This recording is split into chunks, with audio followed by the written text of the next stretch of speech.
I'm Martin Caldwell, and I'm 74. Some of you may remember me from a video I shared a few weeks ago. I didn't expect the response, not at all. It meant more than I can say.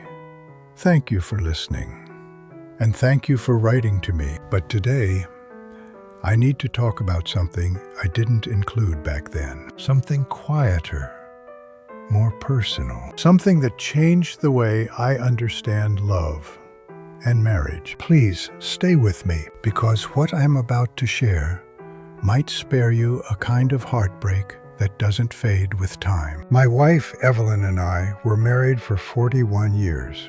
That's longer than some people watching this have been alive. And for most of those years, I truly believed we were doing well. Not perfect, but steady, reliable. The kind of marriage people assume will always be fine. But here's what no one warns you about long marriages. You can live beside someone for decades and still miss who they are inside. You can share a home, a bed, a routine, and still be far apart in the places that matter most. Evelyn died 6 years ago.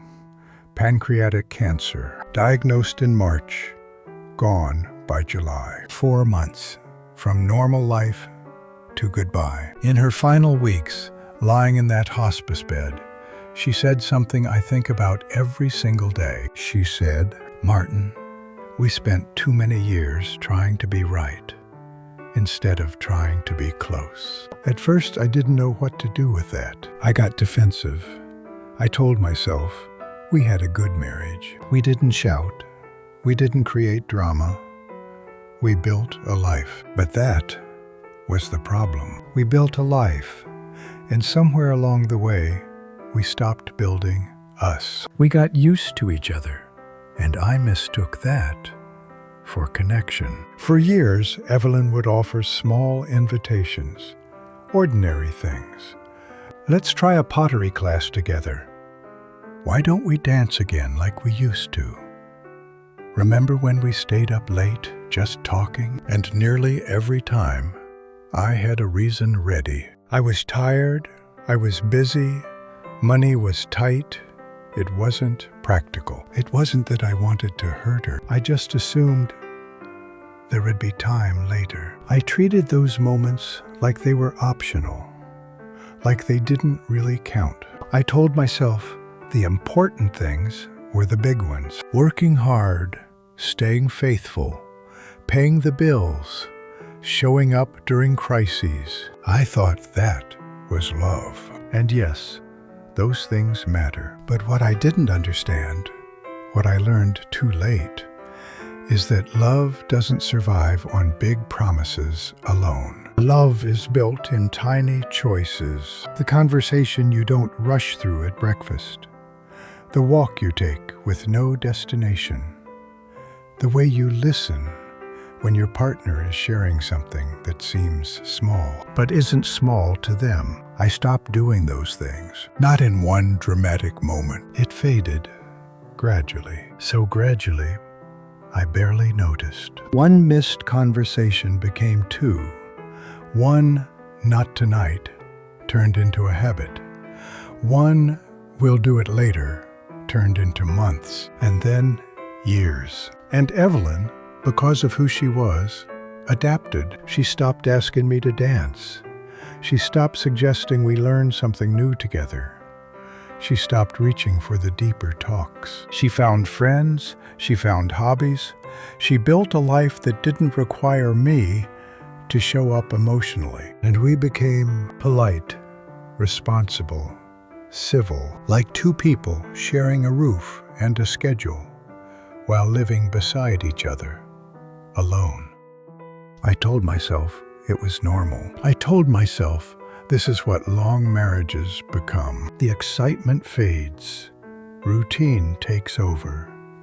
You settle into comfort. But comfort can quietly turn into neglect. Then Evelyn got sick, and suddenly the future had a deadline. Someday stopped being a comforting word and became a dangerous one. In those final months, We spoke more honestly than we had in years. She told me things I had never truly heard, dreams she had folded away, hurts she carried without making them my problem, moments she felt unseen in her own marriage. One night, about 3 weeks before she died, she told me about a trip she had always wanted to take. Scotland. Her grandmother was from there, and Evelyn wanted to see the Highlands. She wanted to walk through small villages, to feel the place her family came from. And the hardest part? She had mentioned it before, more than once, and every time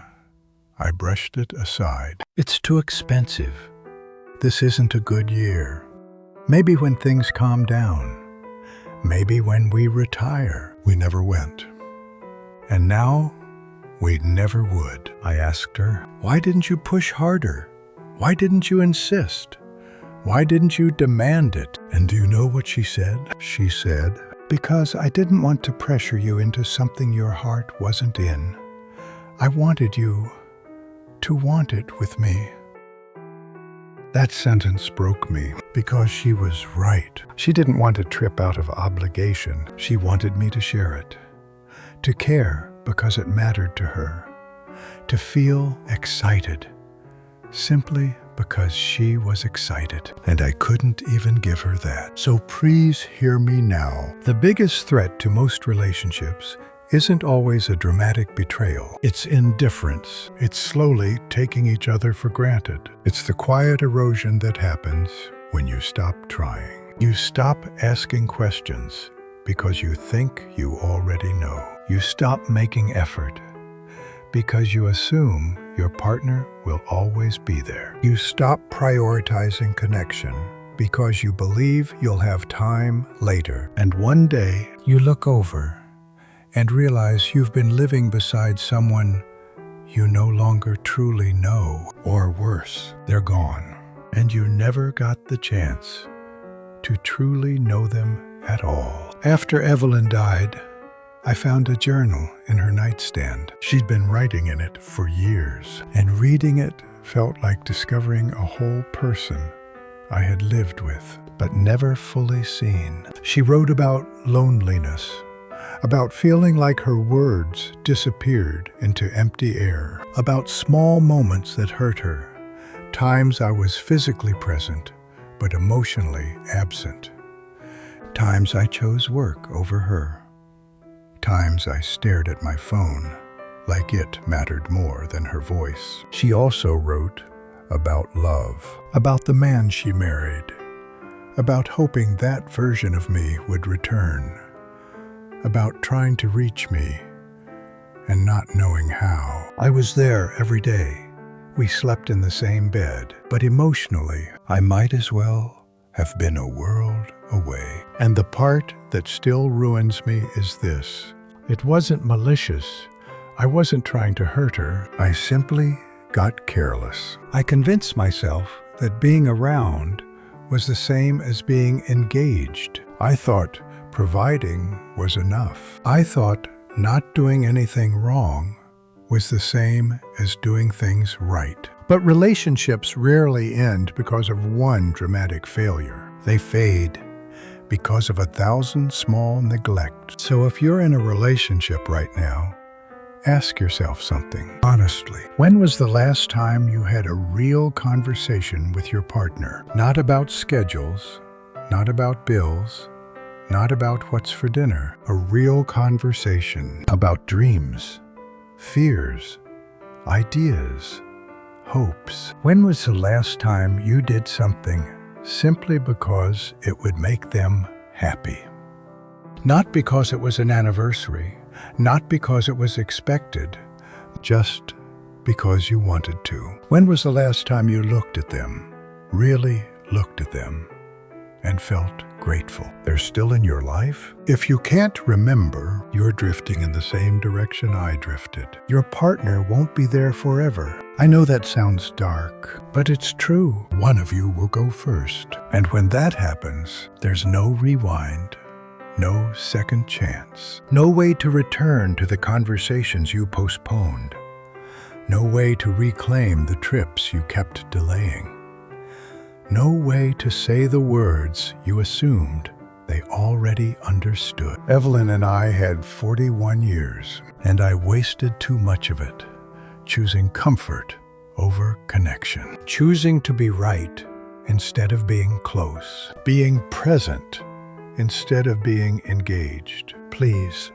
don't repeat what I did. Love isn't something you feel once and then stop tending. Love is something you practice every day, in small ways and in big ways. It's choosing to stay curious about the person you've known for decades. It's trying new things together, even when it feels awkward. It's having the hard conversations, even when it's easier to avoid them. It's caring about the things they care about, not because you have to, but because they matter to the person you love. After Evelyn died, people kept telling me, "You were a good husband." They meant well, but they were wrong.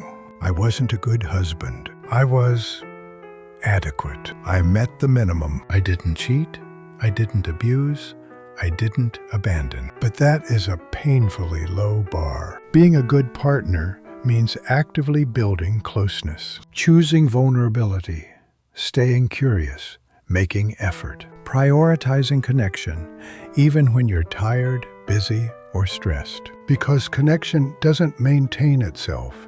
You have to protect it on purpose. I didn't do those things, and now I live with the regret of knowing I had something precious, and I let it slip away. Not through cruelty, through neglect. 6 years later, I still think about Scotland and how little it would have taken for me to say yes. A week of my time, some money, a bit of planning. That's it.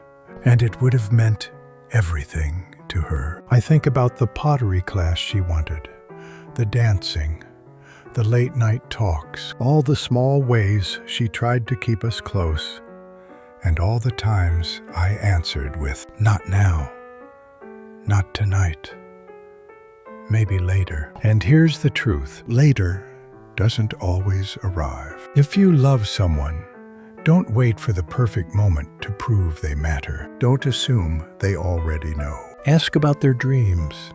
Listen to their stories. Say yes to the things they suggest, even if it's not your favorite idea, because the bond between you should matter more than convenience. Be present.